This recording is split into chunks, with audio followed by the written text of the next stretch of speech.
Hey everyone, welcome back to another Game Dev Challenge. In my last video, you saw me recreate the movement from my FusionFall Legacy videos and create a simple environment. Today I have a new challenge I'll be doing. I'm going to be implementing a feature from a game that I've been enjoying a lot lately, the new Legend of Zelda Tears of the Kingdom. This game is not only impressive in terms of gameplay, but also from a game development perspective. It's packed with intricate systems and features, and in this video, I'll be focusing on one particular feature, the recall ability. I'll show you how I plan to implement it in Godot 4, providing a technical walkthrough, progress updates, and a final showcase. With that, let's dive in. I'm particularly excited about the recall ability because it adds a whole new dimension to gameplay. It allows the player to freeze the game and select a movable object on the screen. Once selected, the object will go back in time within a certain limit. I find this feature incredibly fun both as a player and as a developer. So first, let's dive into a technical walkthrough of how I plan to implement this. After that, I'll show you the progress I've made so far, and finally, the finished product. Implementing the recall ability is simpler than I initially thought. To avoid cluttering the game with recallable objects, I'll explicitly define each object as recallable.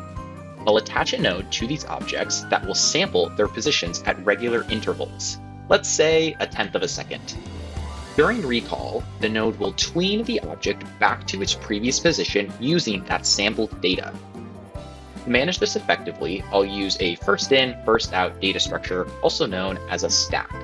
Additionally, we need to cover some state management. I'll create a recall manager node with 3 states: the neutral state, where no recall is happening, the recall selection state, where the game freezes and prompts the player to select an object to recall, and the recalling state, where time unfreezes, but there's still a visual effect indicating that the object is being recalled. I'll also implement an option for the player to cancel the recall at any point. Let's start implementing this in Godot. Okay, so let's walk through a couple of the changes that was made. So I have this environment that I started with in the last challenge video, and I've added a couple of things. So I've added this ramp here where I can have objects kind of roll down it, and I think I'll be doing some initial testing of my recall ability on this ramp. Another thing that I have is this cannon that will fire a cannonball node that I'll go over in just a second.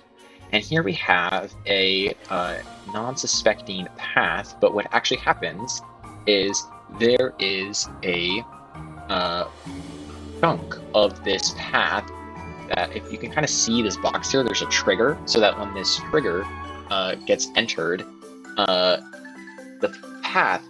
of the path is going to fall to the ground. So the idea is that you have to use the recall ability to bring the path back up and try to walk across it. So how exactly does this happen? How do I do this? So first things first, I have this cannonball. So I need an object that moves. So I have a cannonball here, and all it does is when it's spawned, it just has a speed, and it's just going to move along this blue axis as it speeds. So basically, depending on how the rotation of the cannonball happens, that will determine the direction it moves, and then this speed variable. And then I have gravity on it if I want. And so this is basically, pretty simple movable object. So how do we recall it? So I said it in the walkthrough a bit, but we're going to need this recallable node. So basically this recallable node, what it's going to do is it's basically just a sampler. So it's got this timer that samples the position for a tenth of a second here. And it's also got some visualization, which I'll go over later, but the important part is this position sampler and then the actual script. So let me open the script, and I can walk through how it works. So inside this recallable script, there's actually not a ton going on. So I have a couple of signals that other objects care about. So when we start recalling, when we finish recalling, and this will be useful for our state manager. We have this export variable, the recall length. So this is how many seconds of recall. And then parent mesh, this is for visualization. So here are some more visualizer. Well, I guess these two are visualizer variables, and then we have the actual position sampler. But let's talk about the timing sampling. So we connect to the position sampler's timeout. So this is every tenth of a second. And all we're doing is we have this transform stack. So this controls the position and rotation of the object. And we're just going to put it on the stack here. If the stack size is larger than our max stack size, we will just get rid of it. So how do we determine its max stack size? It's a pretty simple calculation. We take however many seconds we want to be able to recall divided by how many times we sample.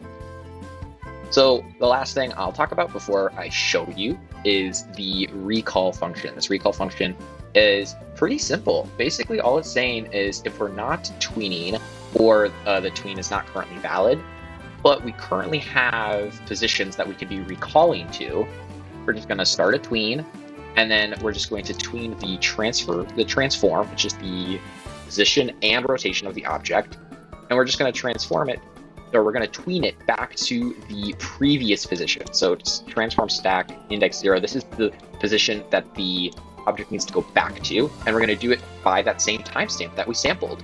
So the speed that it moves will also be the exact same speed that it moves back. Then when the tween is completed, we will just get rid of that. We will pop it from the stack, the old position, because it's now there, and we can kill the tween so that this loop kind of starts over again. It's pretty simple, I think, and pretty intuitive. So I'm pretty happy with how this is the actual meat of the recall here. So I think it's pretty cool. Again, if you want to look at this more, get more in-depth look at it, the code is in the description. So let's jump over to Godot and test to see how it works. All right, so I'm jumping into the demo here, and you can see this ball is falling away. So this is the rigid body ball that I created. So if I hit the R key, you can see the game is frozen, and now I can move my mouse around. And I've got all of these objects, and if you see here, the state is in the recall select. So it's looking for me to select an object to recall.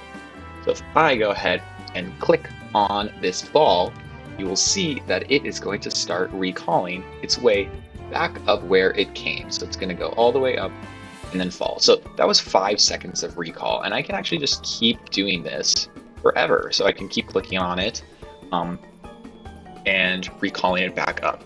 So that is pretty cool. And you can see the state goes to neutral, recall select, and if I click it again, recalling. So it will only go up to however much data it has sampled. So it can't go back in time further than those initial 5 seconds that I recalled it. So I can just keep doing this forever and ever. And this is exactly how the power works in Tears of the Kingdom. So if I ever hit R during a recall, so let's say I don't want to go all the way up, I want it to go part way up, I can just hit R again and cancel it. And you can see I canceled out all of the momentum, and now the ball is just kind of sitting here. So let's go and maybe look at some visualization, and I can show you the falling platform demo. All right, so visualization was a tricky thing to accomplish, and you'll see it. I don't think it's exactly how it looks in the original game, but I am pretty happy with how it works. So what happens in Tears of the Kingdom is the screen turns grayscale except for some of the things that are recallable. And there's fancy shaders and effects going on. A lot of it was really complicated, so I did my best attempt at getting it. So what happens when you recall, this recall manager is basically going to turn the screen grayscale. So this is a full screen effect that turns everything grayscale. What happens then is on top of this grayscale effect is going to be a sub viewport container. So what this does is this has a camera on it. And what this camera does is it has a call mask that can only see recallable objects. So what will happen is it will turn everything on the screen grayscale, and then it will layer the recallable objects on top of it. So basically they're getting rendered twice, once grayscale and then a second time in color on top, exactly on top of where they're at. This creates a pretty decent effect. The last thing is I have this visualizer, which will have a polygon and a path. So this path and polygon kind of visualize the path that the object is going to go on. And then this is the final mesh, final position mesh. So this will just show the layer where the recallable object is going to end. So with that, let's have all this visualization working, and let's jump into the final demo. All right, so here we are in the final demo. I'm on this long platform, and the goal is to get over to this flag here.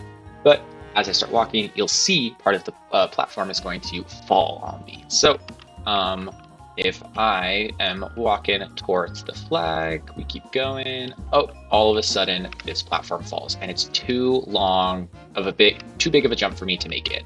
So I can hit R, and now you can see the whole screen turns grayscale, except for the player and this recallable object. And there's some weird clipping here, but that's just kind of a result of the effect.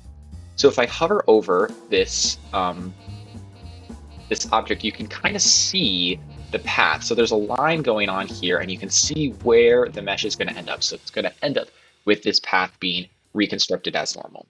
So if I hover over it and click, it's now going to come back up. It's taking a while because it's sat on the ground for a couple of seconds, but it is going to move back up, and now I can walk across the platform.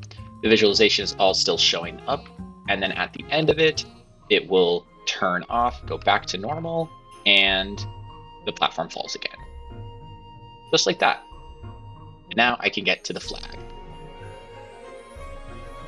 Thank you so much for watching. I had a blast implementing this recall feature, and I can't wait to choose another exciting feature from a different game for my next challenge. The code and basic setup for this project is available in a GitHub repository linked in the description. If you enjoyed this video, please leave a like, comment, and don't forget to subscribe to my YouTube channel for more content like this. Stay tuned for future game dev challenges, and let's continue our journey together.